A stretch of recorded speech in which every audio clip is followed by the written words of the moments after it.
Eh bien, l'équipe SFDT1 est ravie de vous recevoir pour ce huitième webinaire de l'aventure SFDT1 qui a démarré en juin 2021. Et on est vraiment ravis de cette belle aventure. Et chaque webinaire est, comme aujourd'hui, l'occasion de faire un petit point sur l'état d'avancée de cette étude, de cette aventure commune que nous avons avec vous. Et puis, comme les autres webinaires, c'est l'occasion de mettre en avant une thématique, certains experts qui nous apportent des lumières quant aux innovations, aux nouveautés concernant le diabète de type 1. Et aujourd'hui, on va respecter le plan comme d'habitude, ça veut dire on va commencer par un petit peu rappeler les grandes lignes de cette étude, on va un peu vous interroger, on va dialoguer beaucoup ensemble ce soir sur des questions qu'on a à vous poser, sur les auto-questionnaires. Et puis après, nous avons la chance de recevoir le docteur Élise Bismuth de l'hôpital Robert Debré à Paris qui va nous parler de prévention du diabète avec deux patients qu'elle a conviés à son intervention, mais nous rentrerons un petit peu plus dans les détails de son intervention qui s'annonce passionnante en deuxième partie de webinaire, si vous le voulez bien. Mais je vous propose de rentrer dans le vif du sujet avec la diapositive suivante. Je vous rappelle que cette aventure SFDT1 a été initiée par la Société savante française et francophone d'ailleurs du diabète à l'époque. Et puis le promoteur, ça veut dire celui qui assure, qui est garant du caractère réglementaire de cette aventure, est assuré par une fondation, la Fondation francophone pour la recherche sur le diabète. La suivante. Donc c'est un travail assez lourd qui est particulièrement assuré par toute une équipe qui est ici présente. Vous aurez l'intervention des autres coordonnateurs de l'étude, le professeur Emmanuel Cosson, qui va un peu vous faire un point sur les avancées de l'étude, et le docteur Guy Fagherazzi, qui est épidémiologiste au Luxembourg et qui va nous parler un petit peu des questionnaires. Et puis on a une équipe qui travaille au quotidien qui est ici présente, Laura Sablone, qui est la directrice du projet, qui coordonne une équipe composée de trois personnes que sont Mathilde Huette, chef de projet, Maxime Brûlé, chef de projet également, et enfin, également chef de projet, Maël Marquez. Toute cette équipe est ici présente et sont là pour répondre aux questions que vous pourriez nous poser sur notre aventure. Alors, quelques rappels sur les points clés du projet. Peut-être parmi les presque 200 personnes ici présentes, certaines n'ont pas assisté au webinaire précédent, donc il est important de rappeler les grandes lignes du projet. Donc, il s'agit d'une aventure nationale qui a démarré, comme on l'a dit, en 2021, puisque c'est la date du premier patient inclus, en juin 2021. Et aujourd'hui, on a donc un projet d'inclure 10 000 patients. Vous verrez où on en est aujourd'hui avec Emmanuel qui nous donnera quelques précisions. Et parmi ces 10 000 patients, on a l'objectif de recruter 1 300 enfants. Donc, qui on recrute dans cette aventure? Des personnes qui vivent avec un diabète de type 1, qu'ils soient adultes ou enfants de plus de 6 ans. Avec des critères très simples, il faut qu'ils aient besoin d'insuline dès la découverte de ce diabète. C'est une étude qui est réglementaire, qui a été validée par des comités d'éthique, et on a également l'accord de la Comité national informatique et liberté. Et donc, on a la possibilité d'être ensemble pendant 10 ans. L'idée, c'est qu'on ait tous les 3 ans des visites face à face où on vous voit pour voir comment vous évoluez, comment va votre équilibre, quel est le point sur les complications. Et puis, on a un suivi plus passif via la base de données de la sécurité sociale qui s'appelle le Système national de données de santé, auquel on a accès de manière intégralement anonymisée et réglementaire. Et donc, grâce à toutes ces informations, l'idée, c'est d'apporter de nouvelles lumières sur le diabète de type 1. Donc, au cours de votre participation, vous donnez beaucoup d'informations, des informations médicales lors des visites avec vos médecins, puisque vous leur fournissez les informations habituelles dans le cadre d'un suivi courant. Vous avez une prise de sang à chaque fois pour certains d'entre vous. Pas tous les centres participent à cette prise de sang. Et l'idée, c'est de mettre ce sang de côté, de manière à demain, dès aujourd'hui d'ailleurs, demain ou après-demain, identifier des nouveaux marqueurs du risque de complications. Et puis, vous êtes très actif, et ça, on va largement en parler aujourd'hui, en répondant à des questionnaires que vous recevez par téléphone sur différents aspects de votre quotidien qui nous semblent essentiels sur la compréhension de ce diabète. Et on en verra des détails, j'insiste pas sur ce point, puisque on y reviendra avec Manu et Guy tout à l'heure. Et puis, on a les données on a connecté, des outils que vous portez au quotidien. Et aujourd'hui, pour certains d'entre vous, on arrive à récolter les données de vos capteurs, des mesures continues du glucose. J'ai parlé déjà du système national de données de santé auquel nous allons commencer à avoir accès en début d'année 2025. Et puis, nous avons les fameux webinaires qui sont très importants pour nous parce que c'est l'occasion pour nous de vous restituer des informations concernant notre aventure, mais aussi de récolter vos idées de manière à construire ensemble cette aventure. Bonsoir à tous. Donc, je suis Emmanuel Cosson. Vous voyez que toute la France est couverte. D'ailleurs, je vois tous les numéros de département qui s'affichent là dans les webinaires où vous saluez. Donc voilà, on a 74 centres qui sont ouverts. Il y a des centres pédiatriques et adultes. Vous voyez que vous avez 40 ans de moyenne d'âge et que on a 310 enfants qui sont inclus et 4335 participants en tout dans la cohorte SFDT1. Et on vous reparlera des questionnaires. Je vais passer à la suivante. Donc là, on a fait un petit descriptif en fait du nombre d'hommes et de femmes. Vous voyez à peu près le même nombre, mais un peu plus d'hommes quand même, avec un diabète de type 1 que de femmes, 40 ans de moyenne d'âge. Et puis on a notre personne la plus âgée qui est à 92 ans avec son diabète de type 1, donc ça c'est super. Et puis chez les enfants, bah, le plus âgé c'est 17 ans puisqu'après il est adulte, hein, en tout cas sur le papier.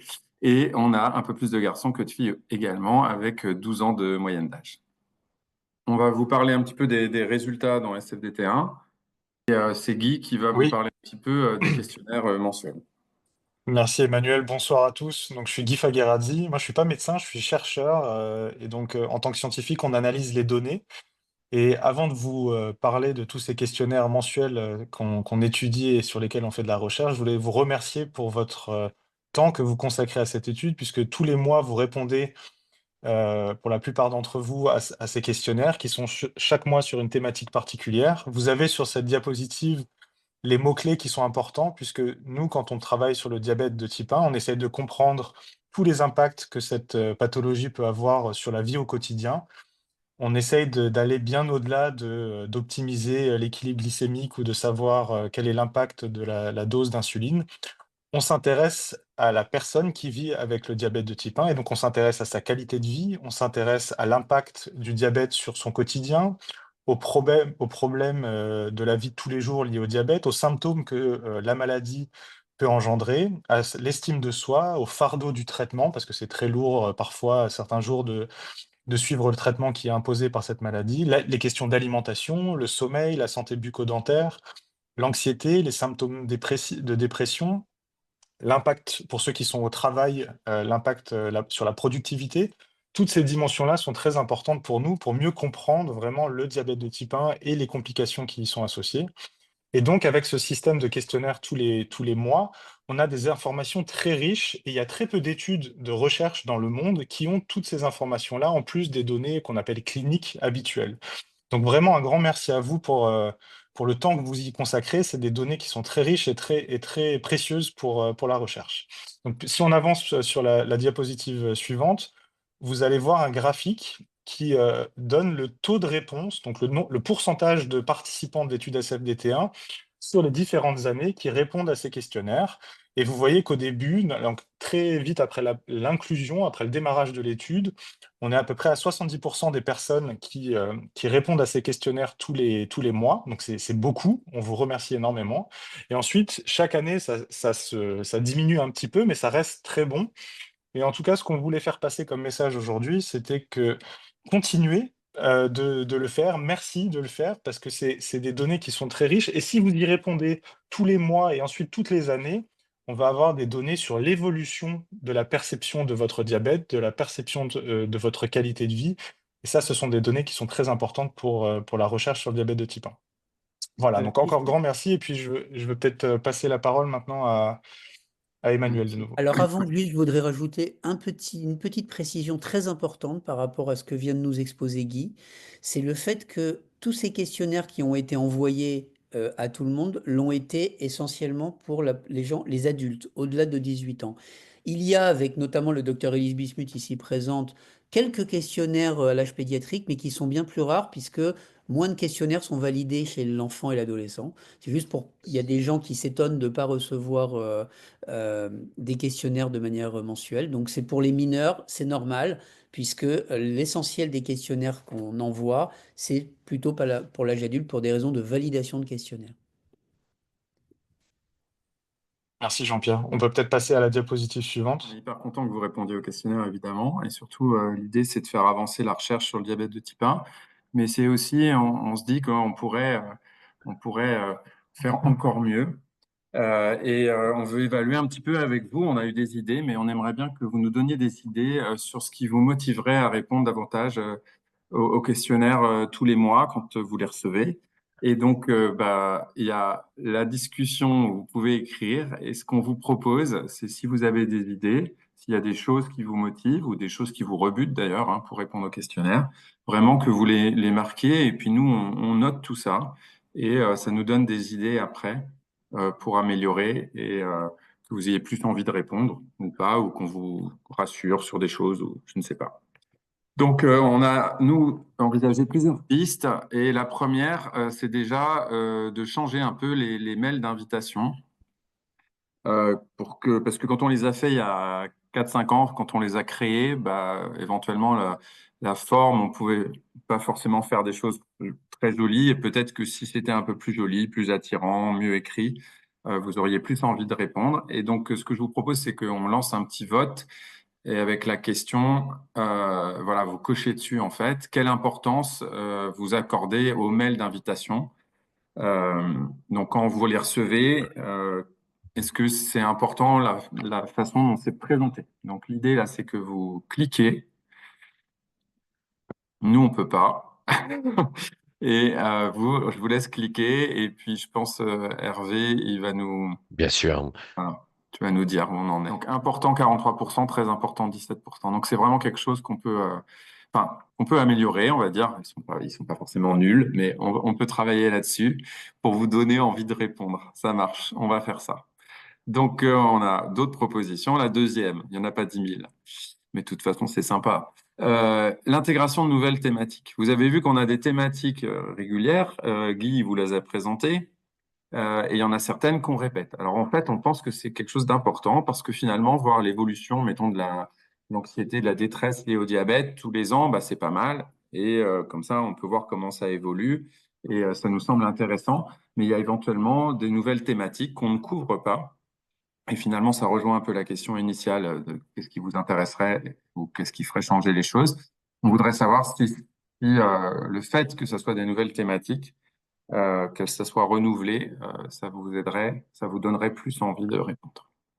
Quand on a créé les questionnaires initialement, notre objectif, c'était d'une part d'avoir des questionnaires qui soient validés, parce que vous savez qu'en recherche, l'objectif, c'est quand même de pouvoir se comparer à d'autres études, par exemple de comparer dans le diabète de type 1 et des personnes qui vivent sans diabète, ou des personnes qui ont un diabète de type 1 versus des personnes qui ont un autre type de diabète, comme le diabète de type 2, etc. Et donc ça, c'est bien d'avoir des questionnaires standardisés. Mais on a aussi créé des questionnaires spécifiques parce qu'on avait fait des focus group avec des personnes qui vivent avec un diabète de type 1 pour avoir d'autres idées et travailler avec des équipes qui travaillent sur des thématiques un peu différentes de d'habitude. Mais là, du coup, voilà. Et alors, il paraît que moi, je regarde pas le chat, mais il paraît que vous donnez aussi plein d'idées super, donc c'est cool. Donc, je sais pas, on en est où sur les réponses? Hervé, Et ben voilà les résultats. Je crois qu'il y a Ok. un appel à de la nouveauté. D'accord, on va y aller. Et Donc, juste, Manu, je précise ouais. que puisque je suis passif, je lis avec Laura et Ah oui, oui, parce que, avec grand allez-y, ouais. plaisir les idées complémentaires. Merci pour vos idées dans le chat. On note l'intégralité de ce que vous dites. C'est extrêmement précieux. Il y a des nouvelles idées intéressantes de forme et de fond. Donc, merci pour cette participation. Mm. Et puis là, je viens de voir une idée, parce que pendant que tu parlais, je pouvais regarder, sinon je ne regarde pas. Et donc, on va vous proposer encore notre troisième idée, qui est sur la présentation des résultats. Ce qu'on se dit, c'est que à chaque fois qu'on fait des webinaires, en gros, on essaye de vous rapporter un résultat, mais vous répondez à tellement de questions. Mais ce qu'on propose, enfin l'idée qu'on a eue, c'est que finalement, quand vous répondez, qu'il y ait une ou deux questions où vous allez vous placer par rapport à tous ceux qui ont répondu auparavant. On vous donnera un exemple tout à l'heure, mais par exemple, vous avez répondu à une question sur l'anxiété. Je ne sais pas pourquoi je fais que de parler d'anxiété là. C'est pas forcément pour être pessimiste. Et mettons que vous n'êtes pas du tout anxieux, et ben, vous allez voir par rapport aux autres personnes qui ont répondu au questionnaire depuis le début. Alors pour le patient numéro un, ça va être plus compliqué, mais voilà, notre première inclus à Dijon. Mais pour avoir un peu le taux de réponse habituel et à peu près où vous vous situez. Donc ça, c'est un peu notre proposition et ça pourrait être d'autres choses d'ailleurs et vous pouvez nous le mettre dans le chat également. Bon, bah ça va, c'est une bonne idée, hein, je crois, hein. Bon, on est tous d'accord. OK. Bon, on va travailler là-dessus du coup, sur la présentation, etc. Bah, merci beaucoup. Et puis, j'ai vu qu'il y avait énormément de messages, donc j'ai pas eu le temps de les lire, mais on les retient évidemment. Donc, on va poursuivre. Difficile de résumer l'intégralité des idées qui ont été émises là, mais j'ai beaucoup lu diabète et sport, diabète et sexualité, qui a déjà été un peu adressé. Certains ont dû recevoir des questionnaires sur ces thématiques, autant masculines que féminines d'ailleurs. On a aussi les aspects juridiques. Le côté psychologique est extrêmement important aux yeux de nos panélistes, de nos Mhm. participants, je veux dire. La charge mentale, l'acceptation de la technologie. Je te cite un petit peu les différentes thématiques, mais vraiment, c'est des thèmes très pertinents, passionnants. Et donc, on va les étudier. Et comme le disait Emmanuel, il faut, dans ces différentes thématiques, rechercher des questionnaires qui soient validés dans le monde entier de manière à pouvoir les exploiter et les publier. C'est-à-dire, il faut des questionnaires validés dans ces domaines. C'est parfois un peu difficile. Et puis ensuite, il y a un élément sur lequel on ne vous a pas interrogé, mais on l'avait fait à l'époque, c'est la durée que prend le remplissage du questionnaire. Donc, on se refuse de vous envoyer des questionnaires trop longs et trop contraignants. Donc, on a ces contraintes, il faut vraiment trouver le bon format. Et merci beaucoup de tous ces aides. Euh, je vous propose que l'on passe à la deuxième partie qui est extrêmement riche. Donc, ça concerne la thématique de ce webinaire, qui est la thématique phare de ce soir, c'est la prévention du diabète. La question étant de savoir si dans une famille, il y a une personne qui a le diabète, vous, est-ce que il est utile, intéressant d'aller rechercher dans votre famille, vos enfants, vos frères, vos sœurs, l'existence ou non d'un risque ou d'un tout début de diabète? Et c'est à cette question-là qu'on va essayer de répondre avec nos experts qui sont ici présents.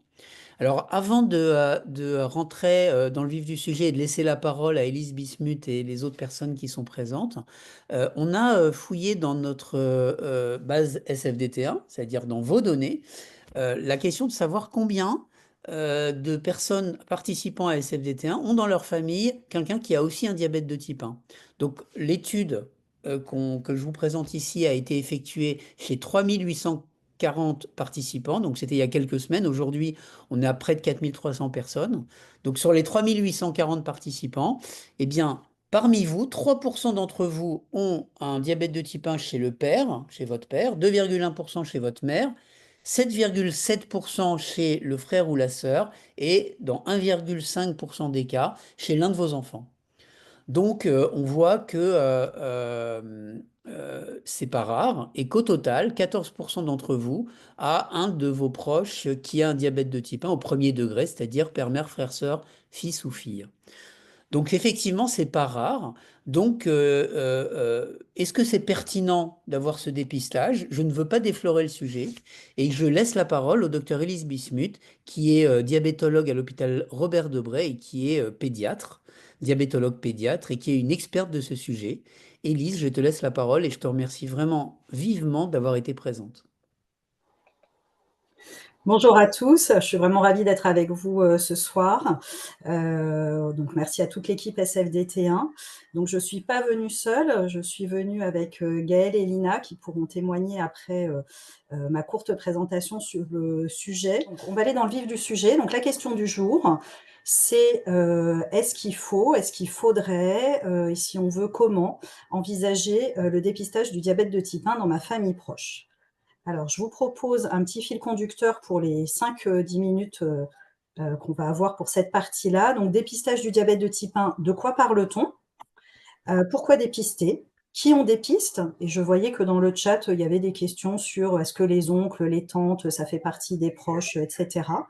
Et puis on aura, après ma présentation, les témoignages de Gaëlle et Lina, qui sont 2 personnes qui vivent avec le diabète de type 1 et qui pourront vous raconter, un petit peu, leur histoire par rapport à ça. Alors quand vous avez vu le titre de ma présentation, je suis sûre que certains ou peut-être plusieurs d'entre vous se sont dit, «Bah, moi dépister le diabète de type 1, en fait c'est bon, je l'ai déjà fait. J'ai déjà fait un dextro, à mon enfant ou à mon proche et puis c'était normal, heureusement». Alors effectivement, quand on réalise un dextro, une glycémie capillaire, on peut tout à fait dépister le diabète de type 1, mais on va dépister le diabète de type 1 dans ce qu'on appelle son stade 3, c'est-à-dire les glycémies sont élevées, il y a des signes cliniques de diabète, il y a un risque d'acidocétose et c'est bien sûr le moment également où on doit démarrer l'insulinothérapie.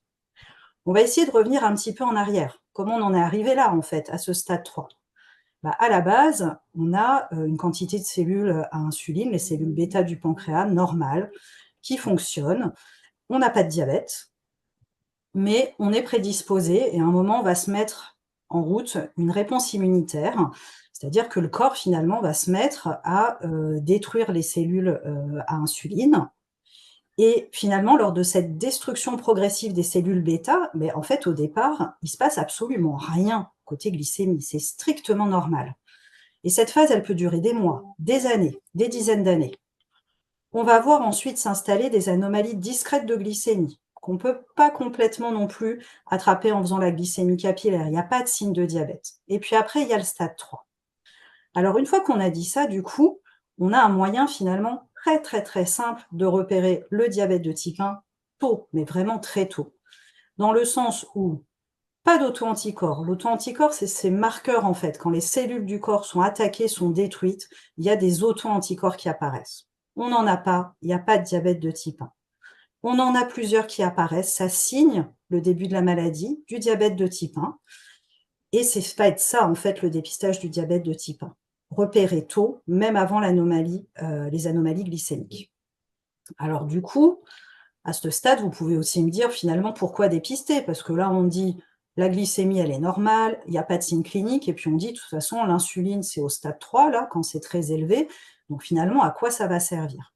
Donc là, je vous ai un petit peu remis ce que dit la Haute Autorité de Santé sur pourquoi on fait du dépistage. Vous savez qu'on fait du dépistage pour plein de choses. Si vous avez eu des enfants, on a fait du dépistage néonatal, on a dépisté des maladies, on dépiste aussi à partir d'un certain âge des cancers, des maladies. Donc c'est quelque chose qui fait partie du soin aux personnes. Et la Haute Autorité de Santé, elle dit, pour dépister une maladie, il faut qu'elle soit détectable à un stade précoce. Donc on l'a, ça, pour le diabète de type 1. Il faut qu'il y ait un test de dépistage qui est approprié. Donc là, effectivement, on l'a, on peut doser ces auto-anticorps. Et il faut qu'on puisse identifier, bien sûr, les sujets à risque. Et ça, du coup, on va en reparler par rapport aux proches et aux apparentés. Ce qui est très, très important, c'est que ce dépistage, bien sûr, il doit être utile. Donc là, effectivement, on s'est dit, bon, le dépistage, il n'y a pas d'anomalie de glycémie, il n'y a pas de signe clinique, à quoi ça sert? En fait, ça sert beaucoup parce que les modalités d'entrée dans ce stade 3, c'est-à-dire les modalités en termes de quand est-ce que je vais rentrer dans cette phase 3, ce stade 3, à quel âge, et est-ce que je vais y rentrer d'une manière très aiguë et au contraire avec un tout début d'anomalie glycémique, ça va conditionner la suite, en fait. Et les grands programmes de dépistage qui ont été faits dans plusieurs pays montrent vraiment fortement que quand on repère tôt, on va prévenir bien sûr l'acidocétose qui est une complication aiguë au diagnostic extrêmement grave, mais on va aussi avoir un meilleur équilibre du diabète à moyen et long terme et une diminution des complications chroniques du diabète, même sans intervention particulière. Mais le fait que cette entrée dans le stade 3 soit repérée le plus précocement possible.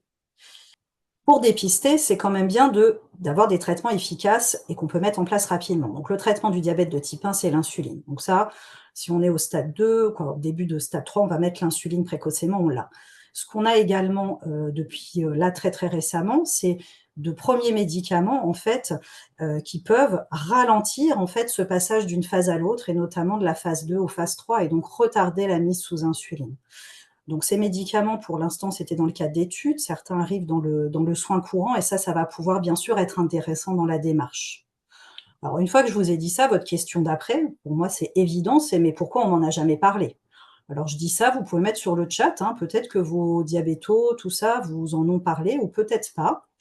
À la décharge de tout le monde, pendant longtemps, cette histoire de dépistage qui est vraiment pas une histoire récente, ça fait 50 ans qu'on peut les doser, hein, ces auto-anticorps, mais c'était dans le cadre d'études parce que, comme tout, il faut aussi évaluer les bénéfices potentiels d'une démarche et ça, c'est important.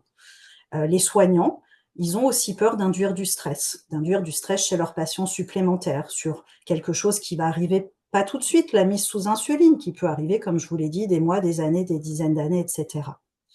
L'autre chose, c'est que les guides de prise en charge de ces stades précoces, bah, ils sont que récemment disponibles. Avant, on n'avait pas vraiment de démarche vraiment codifiée. Si on repère précocement, bah, du coup, bah, qu'est-ce qu'on fait? Comment on surveille? Qu'est-ce qu'on propose comme examen? Et puis, comme je viens de vous le dire, en termes aussi de choses qu'on peut proposer aux patients qui le souhaiteraient, ces traitements qui peuvent ralentir un petit peu le passage du stade 2 au stade 3, ça également, c'est très récent. Une fois qu'on a dit tout ça, clairement en 2024, et fort du coup de la prise de position des experts français, mais aussi des experts internationaux sur le sujet, et maintenant ces documents ils sont disponibles, moi je considère vraiment que nous soignants, on a un devoir d'information envers nos patients sur le fait que ça existe et d'expliquer en quoi ça consiste, donc sur la possibilité et les modalités de dépistage, et ça c'est important. Et je pense que du côté patient, c'est pareil, c'est un droit au choix éclairé en fait, hein. Ça ne veut pas dire que tout le monde doit faire dépister ses proches, ça ne veut pas dire que si un de vos proches ne veut pas se faire dépister, il n'en a pas le droit. C'est vraiment un choix éclairé, mais je pense que si on a les informations, on peut vraiment mieux décider. Et l'information, bien sûr, donc moi je suis pédiatre, hein, donc c'est les adultes, c'est les parents d'enfants, mais c'est également les enfants. D'accord? Et ça, on les voit, on recueille leur consentement, et cetera. C'est une démarche vraiment qui doit se faire et qui doit être accompagnée. Alors, qui on va dépister? Alors, la population générale. Le risque de diabète de type 1, c'est 0,5%. Il faut savoir que 90% des patients, et vous l'avez dit un peu dans le chat, hein, c'est exactement ce que vous avez dit là ce que nous a dit Jean-Pierre, 90% des patients qui vivent avec le diabète de type 1 n'ont pas d'autres membres de leur famille avec le diabète de type 1.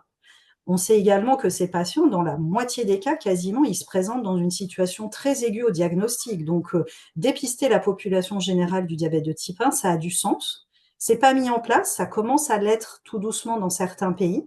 C'est une histoire toujours pareille, un petit peu coût-bénéfice, mais ça viendra. Moi, je suis persuadée que ça viendra. Notre sujet du jour, c'est quid des apparentés des proches? Parce que vous avez vu que dans mon petit référentiel HAS, il y avait identifié facilement les individus à risque. Et c'est vrai que quand il y a, en tant que personne vivant avec un diabète de type 1, les proches de cette personne ont quand même un risque de développer un diabète de type 1 qui est 15 fois supérieur à la population générale. Alors ça reste du risque faible, hein, ça c'est sûr, mais c'est quand même supérieur. L'autre chose, c'est qu'on sait que ces anticorps-là, cette chose qu'on va finalement, qui va nous permettre de repérer la maladie avant même les anomalies de glycémie, ils apparaissent très tôt dans la vie. D'accord? Même pour des diabètes, eux, en stade 3 clinique, qui vont arriver vers 20, 30, 35 ans. Donc ça veut dire quoi? Ça veut dire qu'en fait, on fait une prise de sang, on repère les auto-anticorps, on va le faire chez les apparentés, donc premier degré, frère, sœur, père, mère, enfant. Donc dans les recommandations actuelles, c'est entre 2 et 45 ans. Et en fait, l'idée, c'est si un dosage est négatif, et il le sera, c'est-à-dire que dans 95% des cas, le résultat sera négatif. S'il est négatif, et qu'on parle notamment d'enfants dépistés, on va pouvoir le répéter un petit peu éventuellement tous les 2 à 4 ans. Mais si l'individu a déjà 18, 20 ans et que le résultat est négatif, globalement, ça veut dire que il n'y aura pas. Dans les 5% des cas où ce résultat est positif, la personne, bien sûr, va être accompagnée, et c'est le but, qui est du coup cet accompagnement et cette prise en charge. Donc moi, je serais tentée de vous dire, bon, est-ce qu'on est prêt à dépister, à proposer le dépistage à un de ses proches?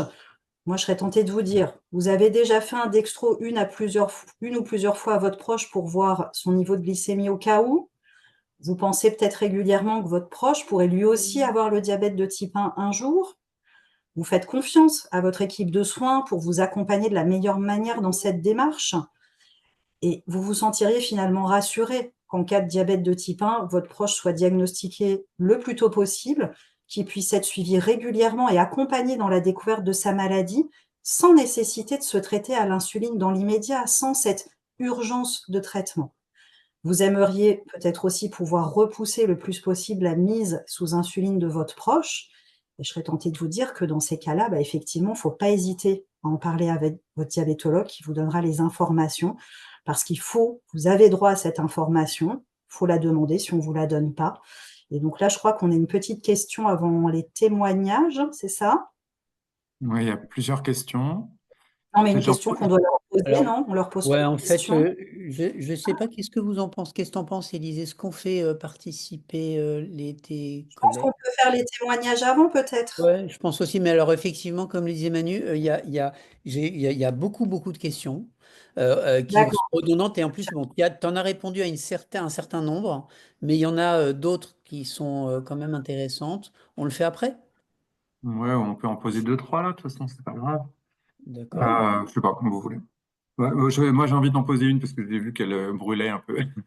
Élise, il y a des personnes qui disent, alors, si c'est le papa qui a un diabète par rapport aux enfants, ou si c'est la maman, ou dans notre couple, on est deux à avoir un diabète de type 1, est-ce que Mhm. ça modifie le risque? Est-ce qu'il y a des données là-dessus? Ouais, alors ça modifie, quoi, de manière factuelle, oui, mais honnêtement, très peu. Entre est-ce que c'est le papa, est-ce que c'est la maman? On reste quand même dans ces proportions de fois 15 par rapport à la population générale, 5 à 7%, 8% de risque. Donc factuellement, oui, mais en pratique, dans cette décision de est-ce qu'il faudrait dépister ou pas, effectivement, on ne va pas se dire je dépiste plus parce que c'est le papa qui a le diabète ou je dépiste plus parce que c'est la maman qui a le diabète, par exemple. Merci. Jean-Pierre, tu voulais poser une question brûlante. Il y avait Euh, Maxime aussi qui avait noté quelques questions. alors juste, non, c'est juste, c'est pas une question à Elise, c'est juste une réponse à des commentaires qui reviennent. Certains commentaires disent à juste titre, mais au lieu de s'intéresser au dépistage, intéressons-nous à la guérison du diabète. Mais Ah, bien sûr, vous avez raison. C'est-à-dire que c'est pas exclusif. C'est-à-dire que c'est deux voies de recherche, et c'est plus de la recherche puisque maintenant ça rentre en pratique. Tant le dépistage que la guérison. Il y a énormément d'investissements. Et d'ailleurs, des webinaires précédents et des webinaires des mois prochains vont se concentrer sur cette question cruciale de la guérison du diabète. On y travaille, mais c'est complémentaire. Voilà, c'était juste pour vous rassurer, on n'oublie pas la guérison et c'est tout à fait pertinent ce commentaire. C'est juste, ça me paraît important quand même, et peut-être ça va être une bonne transition pour les témoignages qui vont suivre. Il y a beaucoup de réactions positives parmi nos patients ici présents sur le dépistage. Certains ont un diabète depuis très longtemps, et des enfants qui sont dépistés régulièrement et ils disent ça alimente la recherche, c'est rassurant. D'autres disent sont un petit peu plus réservés. Notamment, il y a un commentaire qui dit c'est trop anxiogène. Ou alors, on a parlé à son enfant, qui est adulte d'ailleurs apparemment, et qui a dit moi je veux pas le faire parce que c'est trop anxiogène. Qu'est-ce que t'en penses, Élise? Peut-être que notre... Peut-être là, moi, je trouve que nos partenaires là qui vont raconter un peu leur histoire, ils pourront peut-être nous parler un peu de Oui, ça, c'est vrai. finalement, parce qu'ils l'ont vécu. Je sais pas ce que tu en penses, Élise, non? Pas mal. moi, ça me va très bien. J'étais Ouais. prête à détonner, mais Oui, non, mais de toute façon, après, toi, avec tes ouais, non, patients et tout, tu vas avoir parce que d'autres commentaires. ça va bien compléter, je pense, Ouais, moi, je effectivement. crois que c'est bien. Ça Donc, peut ça être va être une le bonne fil transition. conducteur. Ouais. Lise te propose, et tu serais d'accord, on passe la parole Mm. au premier, à l'un d'entre eux. Donc, ça va être Gaël en premier. Très bien. Bonjour, bonjour, vous m'entendez tous? Très bien. Parfait. Donc, je me présente, je m'appelle Gaël. Donc, moi, j'ai 44 ans. Mon diabète a été diagnostiqué relativement tardivement, puisque j'avais 30 ans, sous une forme, voilà, j'ai pas fait d'acidocétose, donc j'ai une forme plutôt, voilà, plutôt, bon, j'allais faire pipi la nuit, on va dire, et je me suis dit, bon, c'était pas complètement normal comme situation. Donc, j'ai été pris en charge. C'est vrai, dans mon centre, on m'a proposé déjà il y a quelques années, mais au départ, c'était surtout pour les adultes, dans le cadre d'un protocole déjà, le dépistage pour ma petite sœur, qui a 10 ans de moins que moi. Alors, je ne vous l'ai pas dit, comme 90% des gens, j'ai aucun antécédent de diabète de type 1 dans ma famille, ni même de maladie auto-immune.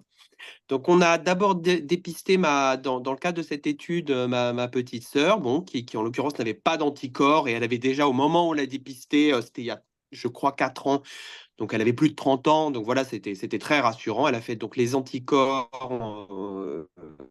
un prélèvement pour les anticorps et un prélèvement pour la glycémie. Et on m'avait parlé à un moment donné qu'il y avait il y aurait probablement une étude sur les enfants. Alors, il y a eu le Covid, je crois que voilà, tout le monde sait que ça a été un peu compliqué toutes ces périodes-là. Et ma femme, notamment, était un petit peu quand même anxieuse par rapport à, bah, voilà, au risque, au risque. Je le verbalisais probablement un petit peu différemment. C'est vrai que ça se passait plutôt bien pour moi. Mes enfants ont actuellement 10 ans, sont ces deux garçons, donc 10 ans et 13 ans. J'ai pas l'impression qu'ils avaient un vécu particulièrement négatif de ma maladie, mais bon, ça, on sait pas tout. Ça, je pense que c'est toujours des éléments difficiles. Donc, elle s'est renseignée de son côté et on a décidé ensemble, parce qu'on a parlé ensemble à paix, de prendre un rendez-vous finalement dans un service d'endocrinologie pédiatrique, on avait vu qu'il y avait eu peut-être voilà, en cas de dépistage précoce, bah, c'est vraiment tout ce qui a été évoqué avant. Bah déjà, possiblement un meilleur contrôle, et puis en plus, peut-être un traitement qui pouvait modifier un petit peu le système immunitaire, et puis permettre de retarder la mise sous insuline. Donc, on en a parlé aux enfants. On a juste dit que c'était une consul. On expliquait exactement ce que c'était. C'est un petit peu d'informations. Donc, on a fait la consultation avec le pédiatre endocrinologue. Donc, au départ, on était donc tous les quatre, donc la famille plus le médecin. Bon, pour une information un petit peu générale, et ensuite, finalement, le médecin voilà, a accueilli un enfant un par un pour lui expliquer, pour lui dire, voilà, on propose ça, ça peut permettre, voilà, ça peut permettre un dépistage précoce, ça peut permettre aussi, bah, il y a peut-être comment dire, un traitement qui pourrait modifier un petit peu les choses. Et voilà, j'ai trouvé qu'elle s'y était très bien prise. Et elle a passé vraiment du temps. Elle a passé peut-être un quart d'heure avec nous au début, puis après à peu près 25 minutes avec chaque enfant. Donc j'ai trouvé que c'était assez remarquable. Donc les enfants ont dit, bah voilà, nous bien sûr on a donné notre accord, mais on a attendu aussi, parce que quand même ils ont 10 ans et 13 ans, donc ils peuvent, voilà, je pense qu'il y avait vraiment un dialogue qui s'est mis en place. Et donc, du coup, il y a eu une décision commune de faire la prise de sang, donc le dépistage donc, des anticorps. Et puis, alors je pense qu'ils ont fait une glycémie. Je ne sais pas s'ils ont fait voilà, ils ont cherché un petit peu plus loin sur un test de provocation qu'on m'avait un peu parlé. Voilà. En tout cas, c'est comme ça que ça a été fait. Ça, c'est le premier temps. Le second temps, on avait convenu avec le médecin de faire une consultation visio pour avoir un rendu des résultats. Et en l'occurrence, ce rendu, bon, il n'y avait pas d'anticorps pour les deux enfants.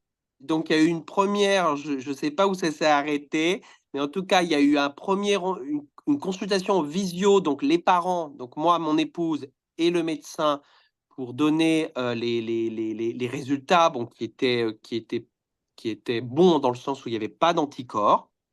Et donc, ce qu'on a demandé, j'ai trouvé ça très bien également, c'est que on puisse ravoir Nous, on voulait quand même que le médecin puisse réexpliquer aux enfants ce résultat, même si c'était un résultat qui était bon, bah voilà, pour voir un petit peu ce qu'il fallait faire derrière, et puis qu'est-ce que ça impliquait pour eux. Donc, on a eu donc finalement une troisième consultation. Bon, tout ça s'est passé dans le temps, il n'y avait pas d'urgence finalement. On a une troisième consultation où elle les a accueillis un par un avec nous, en leur expliquant ça, en leur expliquant qu'ils préféraient faire un contrôle, comme ça a été dit par le docteur Bismuth avant, faire un contrôle 2 ans plus tard des anticorps pour le suivi, et puis aussi parce qu'on ne connaît pas très bien ces choses-là, nous a dit de façon très honnête, et aussi pour une raison que moi j'ai fait quand même une forme plutôt tardive, puisque j'avais 30 ans au diagnostic. Voilà. Alors mes enfants, j'ai vu une petite question mes enfants ont actuellement 10 ans. On a fait ce test en janvier 2024. Et donc mes enfants avaient donc 10 ans pour le petit et 12 ans, quasiment 13 pour le grand. Merci beaucoup, Gaël. Voilà, en tout cas, voilà pour mon témoignage. Mais ce que je voulais dire, c'est que voilà, l'approche avec, en l'occurrence, c'était le médecin pédiatre. Bon, ouais, vraiment a été très bonne et c'était très appréciable qu'il y a à la fois un lien avec les parents et un lien. Alors bien sûr, j'entends, ça dépend de l'âge. Un lien avec les enfants quand on estime, alors c'est toujours difficile, mais qui sont en âge de pouvoir vraiment poser, je dirais, toutes les questions qu'ils ont besoin de poser, quoi.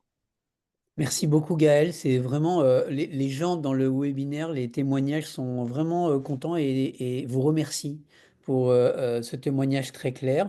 Quelle réaction vous avez par rapport à ceux qui disent bah, mon enfant, mon frère, ma sœur, ils ont trouvé ça trop anxiogène? Qu'est-ce que vous en pensez? Honnêtement, je peux tout à fait comprendre. Parce que nous, c'est vrai que ce qu'on m'a expliqué aussi, bon, nous, finalement, on a découvert, il y avait cette piste de traitement qui pouvait modifier le système immunitaire. C'est ça que nous, on avait entendu. Mais ce Ouais. qu'on a compris plus tard aussi, c'est que même s'il n'y avait pas cette piste-là, le fait de dépister plus précocement, ça pouvait permettre d'avoir. Moi, c'est vrai que moi, finalement, j'ai eu l'impression que mon diabète s'est dépisté d'un un bon moment parce que j'ai pu aussi avoir une longue lune de miel, comme on dit chez les diabétiques. Du coup, le fait de dépister précocement, ça pouvait permettre aussi d'avoir un meilleur contrôle, d'avoir moins de complications. À la fois, je comprends parce que d'un point de vue psychologique, c'est difficile. Et surtout, si on a quelqu'un de malade ou voire plusieurs personnes de malades dans la famille, c'est pas facile. Euh, je pense qu'il n'y a pas de décision urgente à prendre, mais je pense que c'est bien de pouvoir échanger avec avec son diabétologue adulte, du coup, et de pouvoir en parler à bâton rompu. Et il n'y a pas de dire, bah tiens, non, il faut prendre un rendez-vous dans un mois, c'est urgent. Non, il faut dire, on en parle, on peut en reparler à la prochaine consultation. Voilà. Je pense qu'il faut aussi que à la fois le soigné et le soignant puissent échanger là-dessus en disant, et que chacun puisse se comprendre sur cette anxiété. Merci beaucoup Gaël. Je remonte une question pour Élise qui me paraît très importante, qui a été adressée par Jean-Louis, qui est ici présent, et qui dit un rappel de dépistage serait le bienvenu, ainsi que plus de centres pour le réaliser, car la position géographique est une grande contrainte, Élise. La question c'est, ça se fait pas partout. Est-ce que ça a vocation à s'étendre? Comment on peut envisager l'avenir? Ouais, donc là, vraiment, c'est ce que je vous mettais un petit peu dans la présentation. On est vraiment dans la phase de transition entre quelque chose qui se faisait vraiment dans le cadre d'études et quelque chose maintenant qui rentre dans le soin courant. Donc, il y a une énorme dynamique au national de vos diabétologues adultes, également des pédiatres diabétologues, voilà, des sociétés savantes, des associations de patients, pour que, bien sûr, ça s'étende au national. Et quand je dis s'étendre, c'est aussi avec des documents d'information, avec de la bonne communication, avec des personnes justement formées à ça. Donc oui, bien sûr, il n'y aura pas de zone blanche, ça c'est sûr. Et le dépistage lui-même, le dosage des auto-anticorps peut se faire de manière à peu près globalement partout.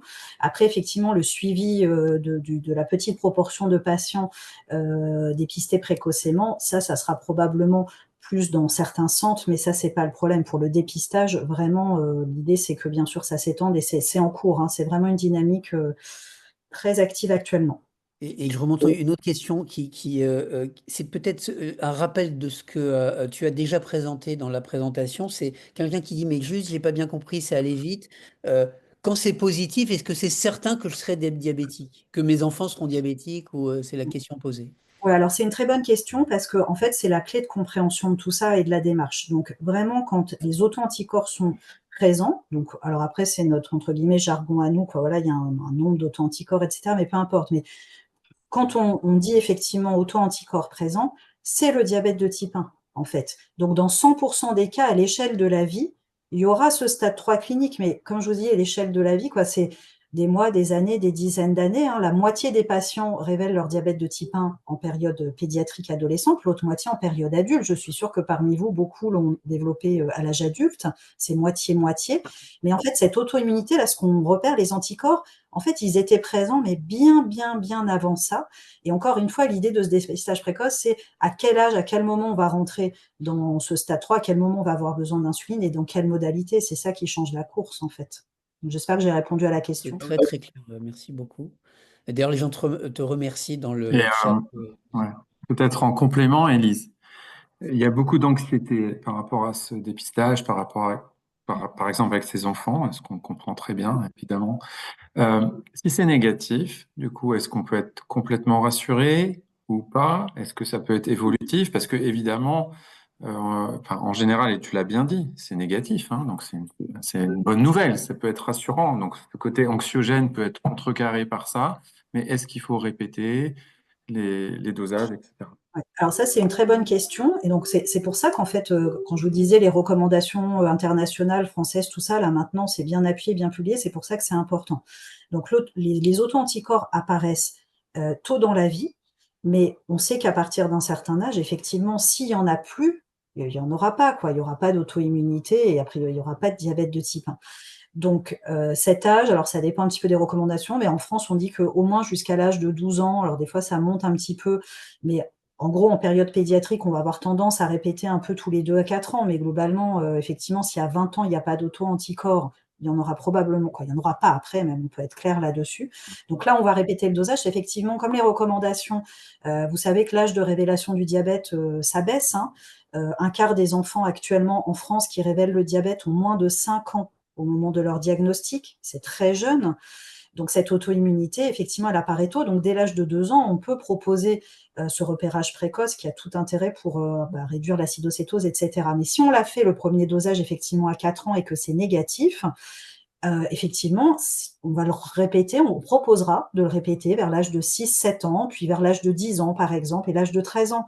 C'est dans le sens où c'est pas la même temporalité chez les patients. C'est pas un défaut de dosage ou c'est pas un manque de fiabilité du test, c'est juste des variations entre les individus, en fait.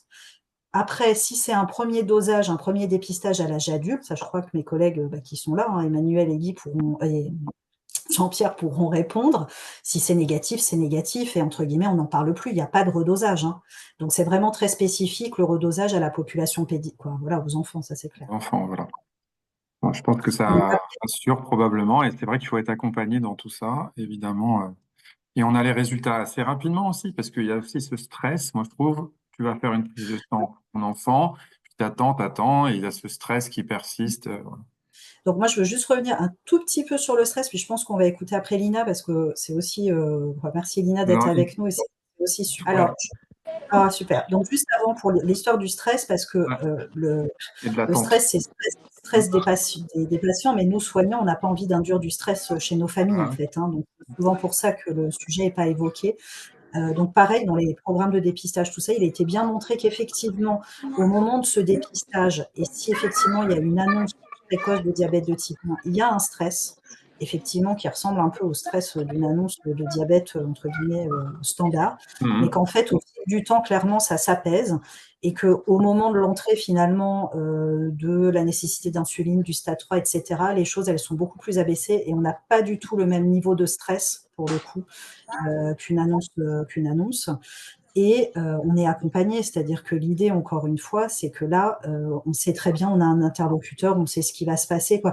C'est un caractère contenant, hein, quand même, plutôt que de rester, quoi. Moi, je sais que beaucoup de mes parents, d'enfants, quoi, de mes patients, Mhm. font des glycémies capillaires aux fratries. Je le sais, ils me le disent, en fait. Mais on Mhm. va rien dépister en faisant ça. Donc, on est faussement rassuré ou pas vraiment rassuré et on le garde dans un petit coin de la tête, mais quand même, et si. Donc, certes, c'est du stress, on ne peut pas le nier, mais l'idée, c'est qu'après, ça apaise pour la suite. Mais je vais laisser parler Lina, alors, sur cette histoire. Lina, c'est à vous peut-être. On n'a pas beaucoup Bonsoir à entendu. tous. Bonsoir. Je m'appelle Lina. Du coup, j'ai 21 ans et je suis l'aînée d'une famille de 6 enfants dans lesquels le diabète est déclaré très tôt chez certaines personnes. Et au contraire, pour moi, donc j'ai un petit frère qui est né avec le diabète, du coup, l'avant-dernier, qui lui est né avec le diabète. Il a été diagnostiqué, je pense qu'il avait à peu près moins d'un an, il me semble. J'en ai un autre qui l'a eu à l'âge de 8 ans, une qui l'a eu un peu plus tard. Et pour ma part, une fois que mes frères et sœurs ont eu le diabète, ma mère s'est décidée à faire du coup un dépistage collectif, donc même pour elle-même, sachant que le diabète, c'est quelque chose qui était chronique chez nous du côté de mon père. Donc, mon dernier frère, enfin mes deux frères qui ne l'ont pas eu, ainsi que moi et ma mère, on est partis se faire dépister. Et moi, j'ai directement reçu un courrier très rapidement en me disant de revenir à l'hôpital parce qu'on avait détecté justement des anticorps qui étaient positifs au diabète. Donc, j'avais à cette heure-ci, j'avais quel âge? J'avais 16 ans, il me semble, 15 ans, 16 ans. J'ai été suivie du coup par le docteur Bismuth à l'hôpital Robert Debré. Et on m'a expliqué de façon très claire comment ça allait se passer, que pour l'instant, on n'avait pas dépisté un diabète qui était vraiment installé, c'est-à-dire du type 3 dans mon corps, mais qui était plutôt du stade 1 vers le stade 2. Donc, c'est-à-dire que pendant à peu près 2 ans, j'avais des tests à envoyer tous les mois à l'hôpital. J'étais très bien accompagnée, très bien suivie. On a toujours répondu à toutes mes questions. Et de mon côté, au niveau de l'anxiété, j'en ai pas eu du tout parce que j'ai évolué dans une famille justement dans lequel le diabète est installé pour tout type d'âge en fait. Donc je vois comment on vit avec le diabète. Mon petit frère est né avec, il va très bien à l'heure à laquelle je vous parle. C'est le plus jovial de la famille. Mon père nous a rassurés par rapport à ça. C'est une maladie avec laquelle on a grandi, donc on sait s'en occuper. Après, malheureusement, il n'y a pas encore de traitement concret pour pouvoir l'arrêter. Mais ce qui est important par rapport au dépistage, par exemple pour mon cas, j'ai été dépistée assez tôt. J'ai été suivie jusqu'à qu'on m'annonce que ça y est, je rentrais dans la phase de du stade 2 du diabète. Donc à ce moment-là, je suis partie à l'hôpital et en fait, on m'a expliqué par la suite qu'il y avait un traitement qui était aussi pour le ralentir. Donc déjà, un grand merci à cet hôpital-là justement et au docteur Bismuth de m'avoir mis sur cette piste-là. Parce que si je n'avais pas détecté le diabète si je n'étais pas dépistée assez tôt, à l'heure actuelle, j'aurais pas pu faire ce traitement-là. Mais après, ça, ce sera un autre sujet du coup qui ne sera pas, je pense, abordé pendant ce webinaire. Mais au niveau du dépistage, pour mon cas, ça s'est très bien passé. Ça s'est toujours bien passé pour toute ma famille. Après, mes frères et sœurs, il y en a qui ont eu des symptômes justement. Après, on s'est dit justement qu'ils avaient le diabète. On n'a pas eu l'occasion de les dépister assez tôt pour pouvoir faire quelque chose de concret. Après, comme je vous l'ai dit, il n'y a pas grand-chose il n'y a pas de traitement concret, mais on peut le ralentir, c'est-à-dire avoir une meilleure alimentation, faire attention à ce qu'on se mange, réduire notre taux de glucides pendant les repas, faire du sport aussi, c'est très important. De mon côté, j'ai essayé de faire tout ce qui était possible. Après, comme on l'a dit, en fait, dans le temps, à partir du moment où on a des anticorps qui sont positifs au diabète, on sera amené un jour ou l'autre à avoir ce diabète, justement. Donc moi, ça a évolué petit à petit. Ça n'a pas évolué de manière rapide. Comme je vous l'ai dit, j'ai été dépistée. C'est au bout de vraiment 2 ans et demi qu'on m'a dit que j'étais au stade 2, sachant que j'envoyais des tests tous les mois. Donc pour ma part, le dépistage, il m'a vraiment beaucoup servi, parce qu'à l'heure actuelle, sinon j'aurais pas pu faire le traitement comme je vous l'ai dit.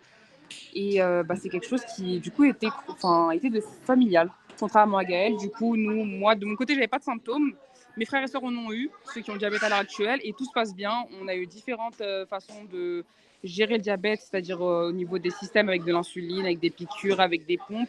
Donc au niveau de l'anxiété, il n'y en avait pas du tout de mon côté. Je savais comment ça se passait. Je me suis toujours occupée de mes frères et sœurs depuis qu'ils sont tout petits, vu que, comme je vous l'ai dit, il y en a un qui est né avec, donc j'ai toujours vu comment ça se passait. Donc aucun stress à ce niveau-là. Et voilà, moi, mon dépistage s'est très, très bien passé. J'ai toujours été suivie de la meilleure des façons. Merci beaucoup, Lina. Il n'y a pas de souci. Alors, l'heure tourne. Il est 19h01 et on aurait dû terminer à 19h. Alors, il y a d'autres questions passionnantes qui ont été posées. Parmi les gens présents, il y en a qui ont indiqué le site de la Fédération française des diabétiques, la FFD, où vous trouverez des renseignements complémentaires parce que malheureusement, on ne peut pas répondre à toutes les questions. Là, dans les 5 dernières minutes, il y a vraiment eu des questions très importantes qui sont passées, mais l'heure tourne. Merci beaucoup à Élise pour ton témoignage. Merci à Gaël et Lina pour votre participation. Je crois que les gens ont témoigné de la qualité de vos informations. Je crois que ça a été très utile. Et donc merci beaucoup. Merci encore beaucoup. Vous savez que c'est une énorme aventure, cette recherche. On est tellement impliqués, toute l'équipe là, on adore ça. Ça nous prend beaucoup de temps, en plus de notre boulot pour souvent, mais ça vaut le coup. Et puis on sent cette dynamique et on vous remercie de vous connecter là. Ça nous fait plaisir aussi. On espère très nombreux lors du prochain webinaire. Je vous souhaite une très bonne soirée. Au revoir à tous. Merci beaucoup. Au revoir.